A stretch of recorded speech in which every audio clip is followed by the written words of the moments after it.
This evening presentation on taking control of your day. Specifically, we're going to look at multitasking, fad or fact, and we're going to deal with how to handle distractions at the end of this presentation.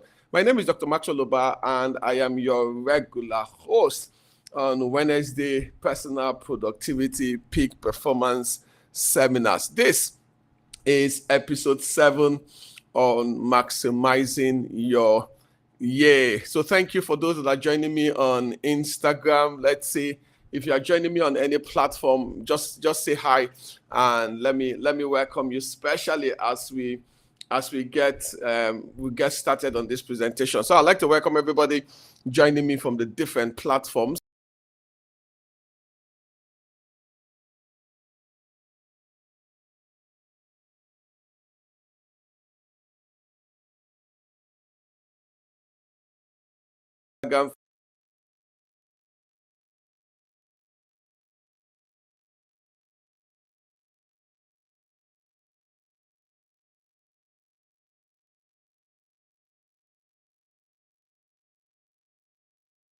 Just want to be sure that you can see my slide again so we can get started. Thank you. So multitasking, fad or fact. So this is episode 7. It's a series that we started on maximizing the year, maximizing 2024, and this is episode 7. We've covered quite a lot, and if you missed any of the series, you can go back on YouTube or Facebook or Instagram and watch some of the videos So right now we are focused on taking control of our day. This is episode 3. We've covered some things in episode 1 and episode 2 on taking control of your day. Let me do the presentation and get started this evening so that we can just move because of time.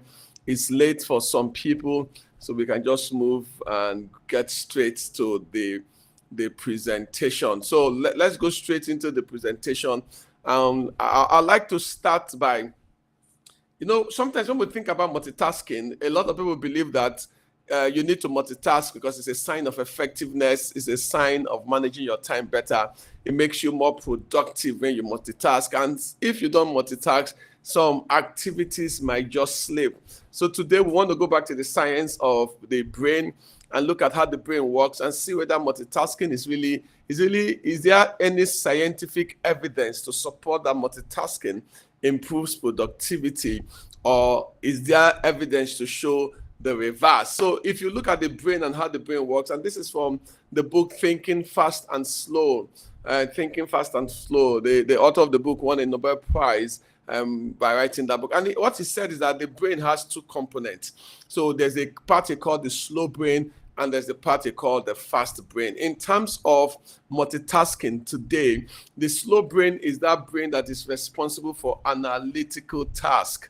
So if we take it as first principle, your slow brain, the analytical task, is that part that is called the slow brain. So if I ask you what is 18 times 17, it's not something that you can readily just give me the answer. You need to pause, you need to reflect, you need to think, and then you need to come up with the answer. So everything that deals with reasoning, complex problem solving, long range planning happens in the slow brain, and it requires a lot of effort and concentration.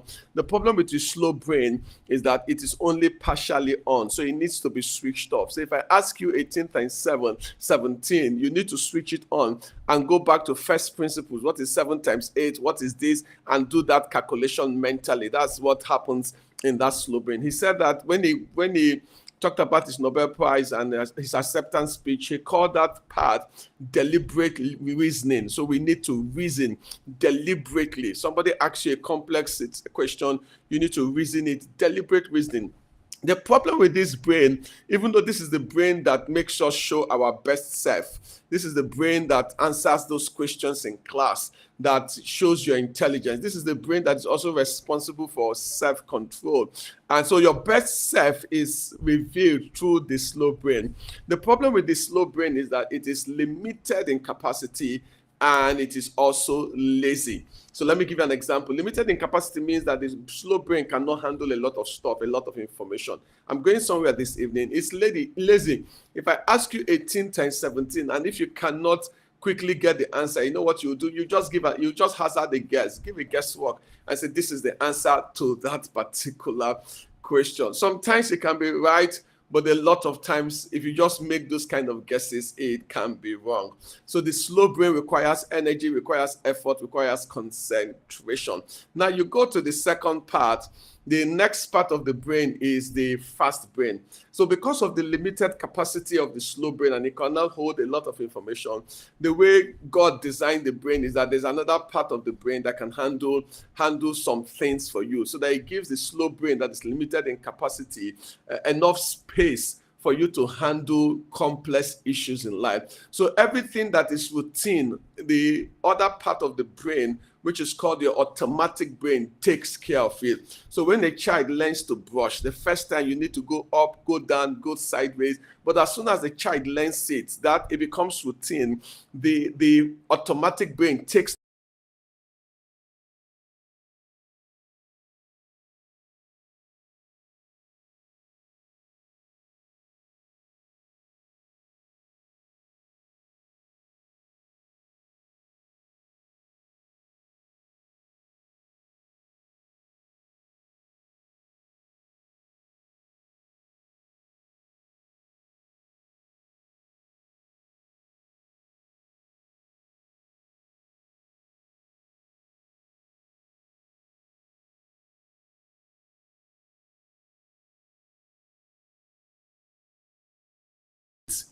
okay.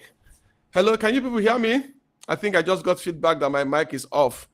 Can you hear me, whether it's on Instagram or on any of the chats? Can you hear me?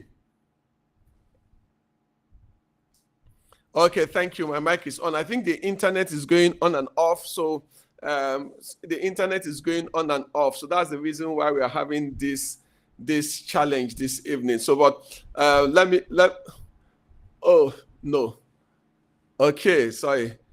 I think I need to go back to my slides so that pause. I'm getting a lot of network feedback.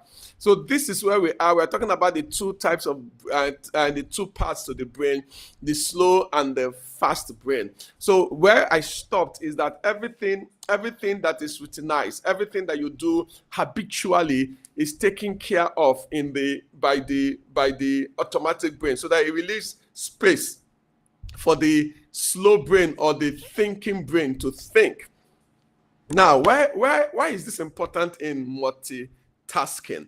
Why is this important in multitasking? And I will tell you why it's important, because you need to understand the part that deals with effortless intuition and the part that deals with deliberate reasoning. So anytime you have new, complex or challenging situation, you need to put on your thinking brain for you to solve that. Anytime you have things that are simple, routinized or instinctive, then what takes care of it is the automatic brain. So enough of the theory. Why is this important? So let me ask anybody here this evening, people on Instagram, on any of the platform, have you ever gotten to the point where you were making a speech and somebody intercepted you, and all of a sudden you lost your train of thought? So you say something, I just lost my train of thought, or something like, I can't remember my last point, or where was I? What was I even saying? My mind just went blank. Has it ever happened to anybody?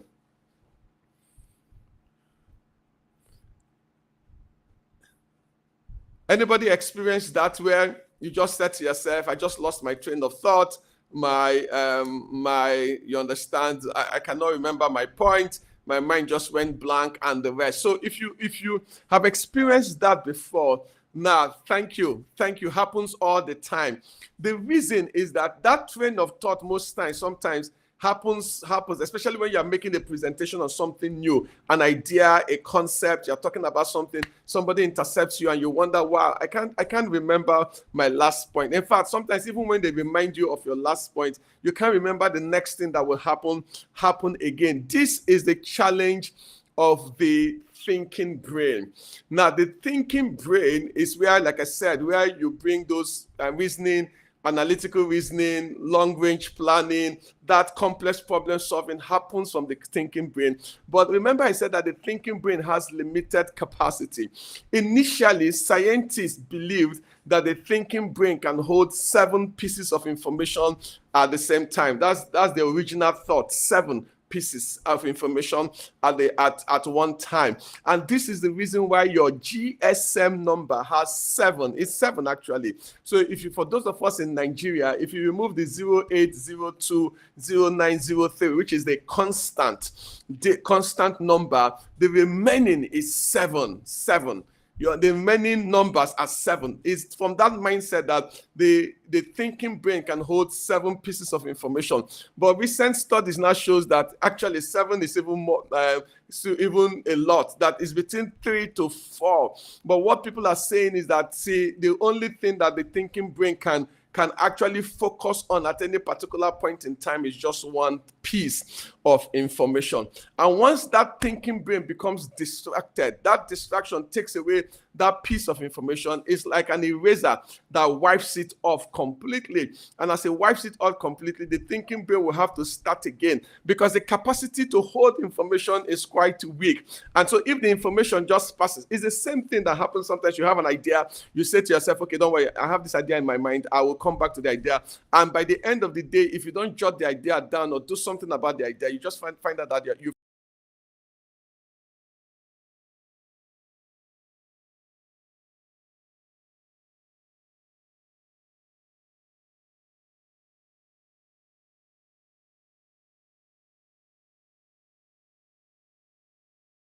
It's simply because if you understand this now, you now understand why it is difficult for you to truly multitask. Truly multitask. Because the thinking brain, where complex problem solving happens, where reasoning happens, where analytical and critical thinking happens, can only hold one piece of information at one time and deal with it effectively. So if you are moving from one piece to another piece, one piece to another piece, one piece to another piece, you find out that your thinking brain would experience burnout. You find out that your thinking brain, just like information entering, just like you have things entering and you lose your train of thought, there'll be delays. And as a result of those delays, there'll be a lot more mistake and you will experience a lot more burnout. What this evidence shows is that multitasking when you are dealing with complex situation is a fad, because you actually experience more delays, more mistakes, and more burnout. So take the example of the presentation you were making and somebody interrupted you and you lost your train of thought, and you need to take time to recollect that train of thought back.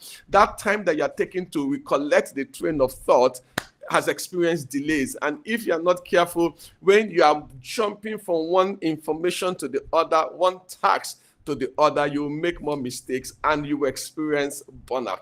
And the one scientific explanation of the thinking brain, where you're doing those complex problem solving, is that the thinking brain is like a switch. What do I mean? So if you have a light bulb, just imagine light bulb, you put it on, you put it off, you put it on, you put it off, you put it on, you put it off, and you are using it to play on, off, on, off, on, off. What will happen is that light bulb is likely to die earlier, because it's consuming energy. Every time you put it on, it draws energy, you put it off, the energy goes, you put it on again, it draws. But once you put it on, it draws energy initially and it stabilizes. So if you put on your gen and you put the AC, the energy it draws to start is more than the energy it takes once it has started and begins to operate smoothly. So when you start a new task, you take a lot of energy. And once you soak that energy, then the energy settles and you continue. But if you switch from tax A and you go to tax B and you're coming back again to tax A, you will consume a lot more energy.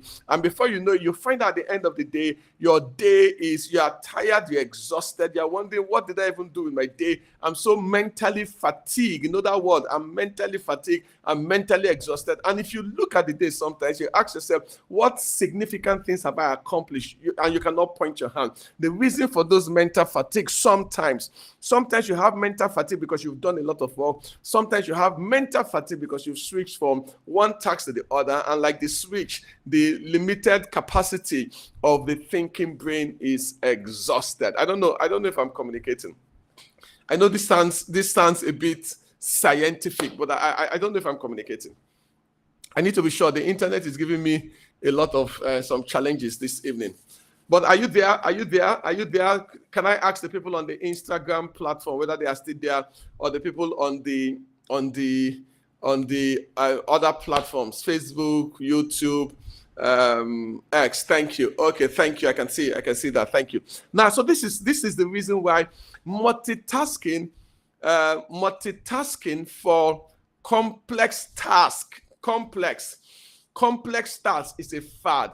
Now, multitasking happens when you have routine tasks. What do I mean by routine tasks? So remember, I talked about the automatic brain. So I'm driving, routine. So I can be driving because I'm not paying attention to my driving, and I can be listening to music or listening to the news, because driving now is automatic. I'm not paying attention. So it looks as if I'm multitasking. Routine tasks, you can multitask. But notice what happened, that as soon as somebody tries to cut into you when you're driving and almost hits you, you want to even put off the radio and focus, because right now you cannot do two critical activities at the same time. So routine tasks, yes, you can do that. Okay, let's take another example.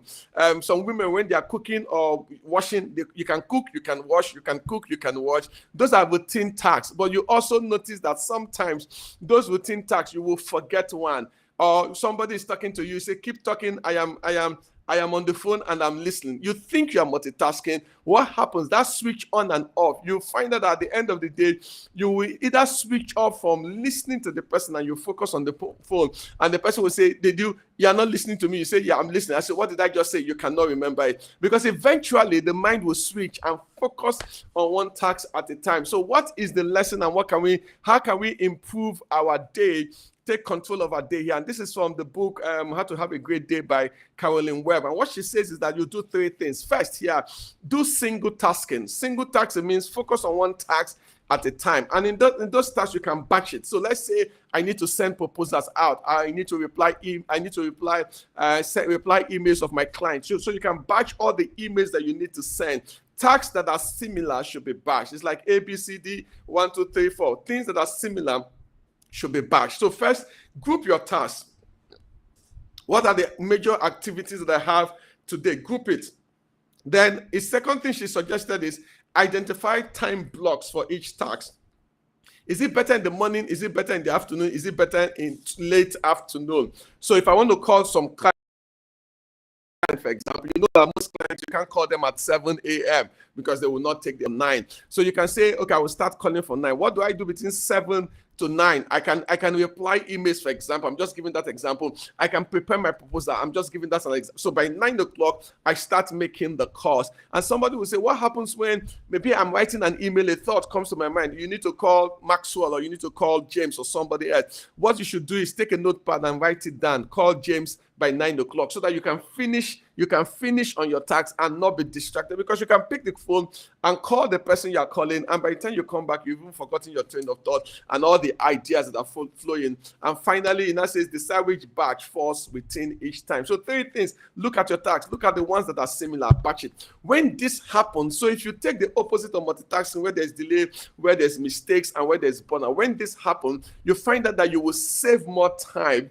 you would experience less burnout, and the quality of your work will be better at the end of the day. Because once you get into the groove of making calls, get into the groove of responding to emails, get into the groove of preparing, you understand, whatever that task is, once you get into that groove, it's a lot easier for you to just flow in that. Like somebody ironing, you want to iron 10 at once. That is a lot easier for you. Batch the tasks. Once you get into the groove, you even consume, like I said, less energy once you start. You consume more energy starting than once you start. Take the rocket, for example. The fuel that the rocket consumes to lift up from the earth, they said it's in the first 30 minutes or so, is more than the fuel that the rocket will use for the remaining flight to space. So that initial energy, once you start it, get into the groove, complete every task that is related to that activity, you will use less energy.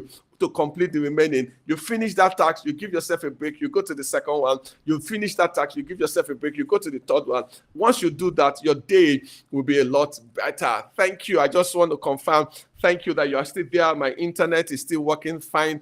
And okay, thank you. Anybody, just to say yes, is the internet still working on? So I want to go to the next part. So before I go to the next part, I just want to do confirm. Anybody, are you still there? Instagram people, are you still there? LinkedIn, Facebook, YouTube. The next thing I want to do is dealing with distractions.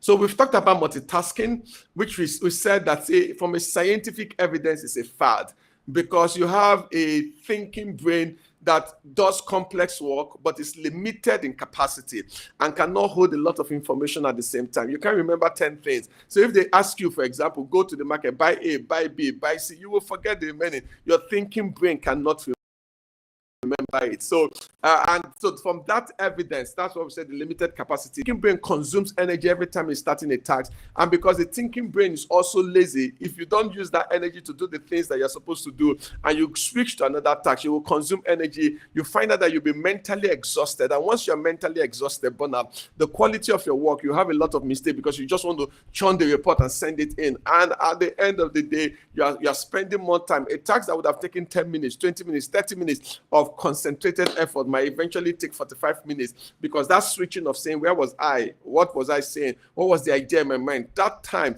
you can save that by doing single tasking, batching the tasks, focusing on one task at a time, completing one task, or getting to that point where you feel I have reached a particular point. Then you move to another task, you focus, do that batch, then you go and do the third batch. That way, your day is better. So let me bring this to a close and talk about dealing with distractions, because in maximizing your day, we need to deal with distractions. I like what Stephen Covey says, that the main thing is to keep the main thing the main thing. And Paul says, this one thing I do, there's always a main thing. There's always one thing that is important for you.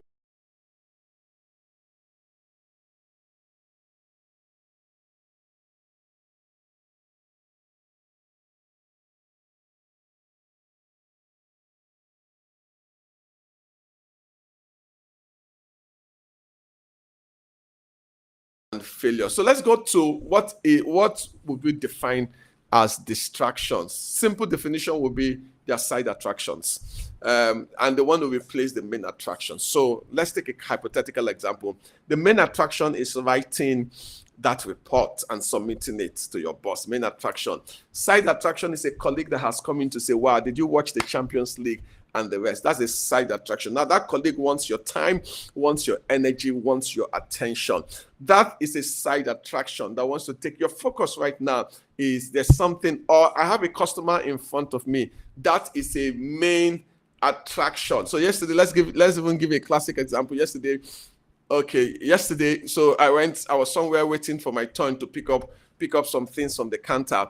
And a call came in, and the person was discussing, okay, happy Valentine and all that, and went on and the rest. And me and the customers waiting there saying, wow, that instead of you to focus on your clients waiting, your customers waiting for you, you're spending time talking about this. You could just tell the person, hey, I could call you back. Let me attend to my customers. Now, so distractions are, like I said, side attractions that wants to replace the main attraction, side attraction. And distractions could be physical, biological. There's so many things for distraction. So let me go. This internet it's wonderful. It's wonderful. So let's quickly just go and bring this to a close. I want to talk about, so what does distraction want? Distraction wants your time, wants your energy, wants your attention. You're working, for example, let's take a hypothetical example. You're working and your daughter or your son wants your attention. He wants your attention, and sometimes what they want your attention is important that you need to attend to. Sometimes it's just a distraction.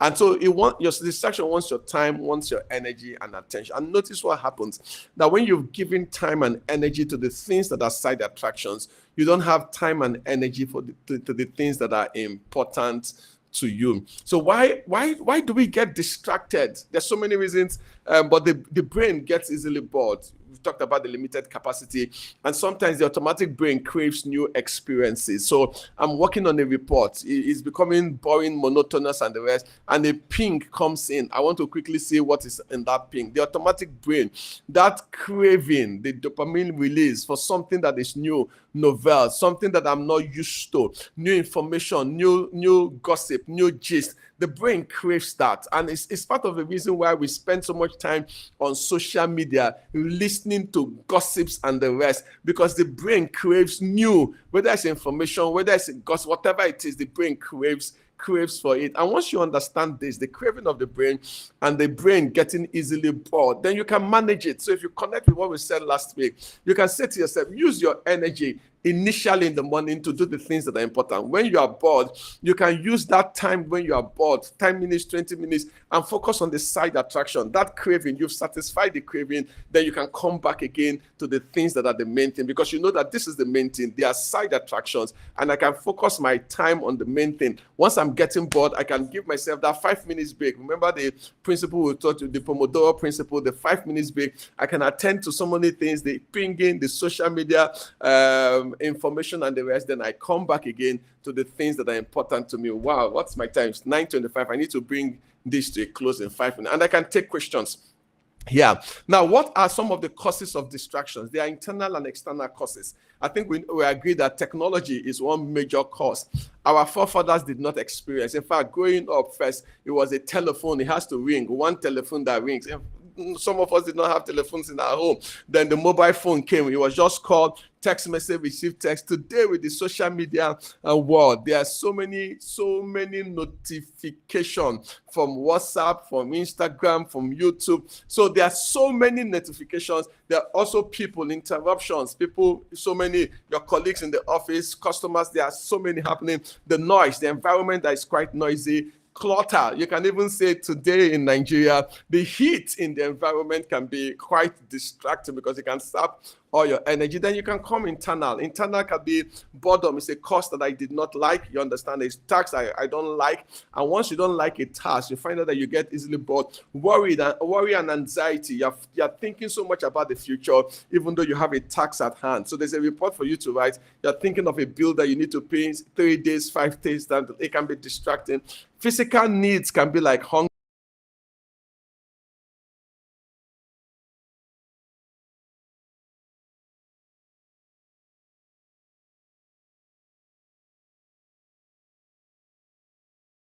Things that are important. Let's bring this to a close. What do you do with distractions? Simple. First is that you need to identify what your biggest distractions are.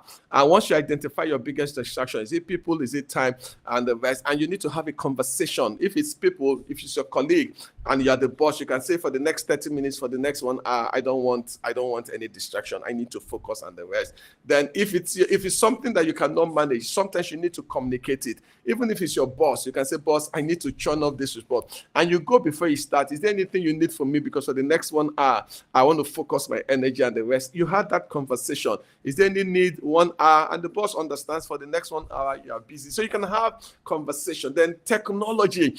Let me say this to you. One of the things I do, my app, I don't need to go back. My app, I have timers on my app. So I say to myself, I won't spend more than 20 minutes on this particular app in it. And once it's 20 minutes, I have spent on 20 minutes, the app will automatically shut down.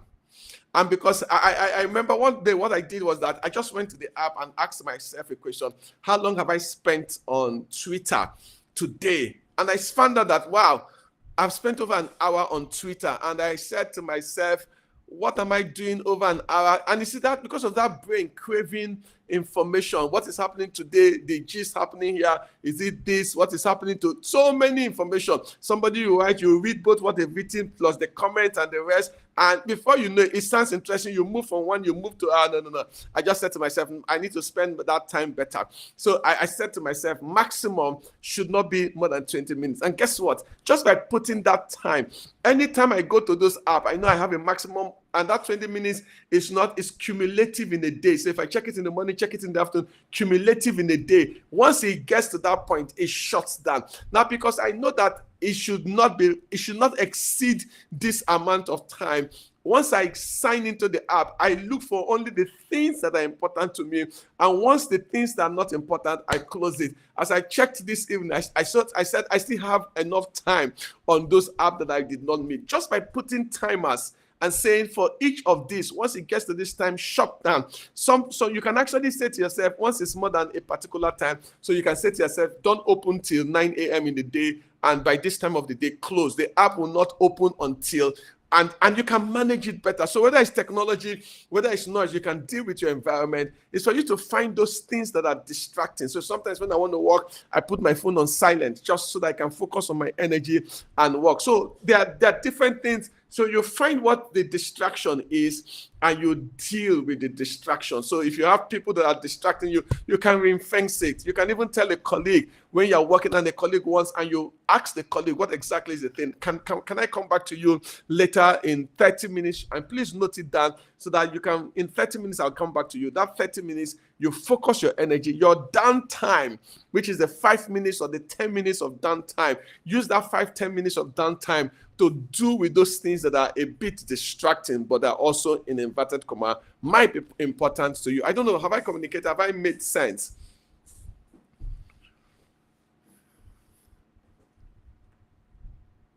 It's 9:30.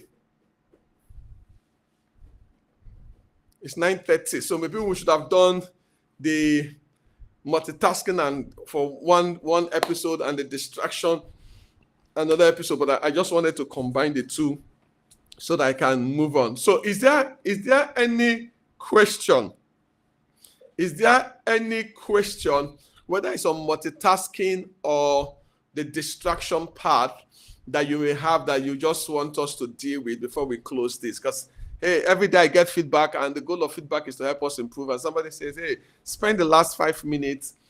What timer app do you use, sir? Okay, so it depends on the phone that you have. So if you have an Android, in fact, if you have the Apple phone will tell you screen time, will show you your screen time and the rest, and you can easily configure it. But if you have an Android, if you go to your setting, there's in that setting, there's digital and wellness, the digital well-being and parental controls. Once you type it, the digital well-being, it will just show you your screen time, how long have I been on the phone. It will tell me how long I've been on my WhatsApp, you understand, how long I've been on this. And so you can just decide. In fact, when I did that, I saw the number of apps. It will just tell you the apps with the highest amount of time. And you can just say, no, now, why should I spend so long, this amount of time? But see, can I say this?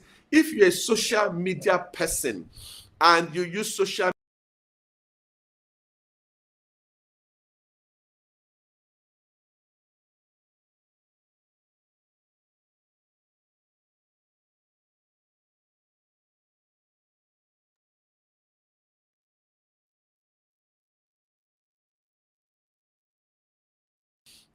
as long as for you, that is the main thing, it is fine. But if it is not the main thing for you, so this morning I went online, I typed something on Twitter about, you understand, love is patient, love is kind. I finished typing it, I went off. And you understand, I will go from time, is there a response I need to respond to, and the rest. And I just spend the time that the things that are important to me. So that's the app. It's called, on Android, it's called Digital Wellbeing and Parental Controls. On Apple has the screen time and all the apps that you can easily configure. Thank you. Yes, if you are the boss, how do you handle distractions? It depends on where the distraction is coming from. So is the distraction coming from your subordinate, or where is it coming from your own boss? So if you are the boss, it's a lot easier for me as a boss to handle distractions from my team members. So I can just easily tell them, for the next 2 hours, guys, I do not want any, except it's an emergency, I do not want any distraction. So as that boss, you can easily communicate. So you need to know what the distractions are for you and deal with that. But just communicating it to your team members, I don't want distraction except it's an emergency, and it must be very important. And they will know, and people will begin to respect. Even if it's an emergency, they'll ask themselves, is there something we can deal with first before we go to the boss? It's not that any small thing that happens, they will want to you. Any small thing that happens, they will want to you. Once you begin to empower your people and coach your people, you can create enough time for you, for you to deal with the things that are important. So you need to find, where are the distractions coming from? For me as an individual, for somebody else, it might be people. For another person, it might be your technology technology and the rest. For another person, it might be just you managing your day better and the rest. So in the morning, you use that time to gist. We've done with that yesterday. And by the afternoon, you want to start working. We said start early because distractions are lower in the morning than in the afternoon. And so last week we did with the zone of peak productivity. So find what the distractions are for you and deal with it. Okay, I don't think there's any other questions at this point. I want to say thank you. Every Wednesday at 9 p.m., we'll just take different topics and just talk about maximizing our day. So maybe we'll deal with procrastination. And so we've talked about distraction. Maybe next week we'll deal with procrastination. Maybe we'll deal with rejection. And if there's a topic you want us to handle, please let me know. You can put it on any of our media and say, hey, please, let's deal. Maybe some of these topics, managing a difficult boss, managing difficult customers. We'll talk about it as we move on. But I'd like to say thank you to everyone who came on the call. Sorry again for one or two technological hitches today, but do have a great evening. Bye.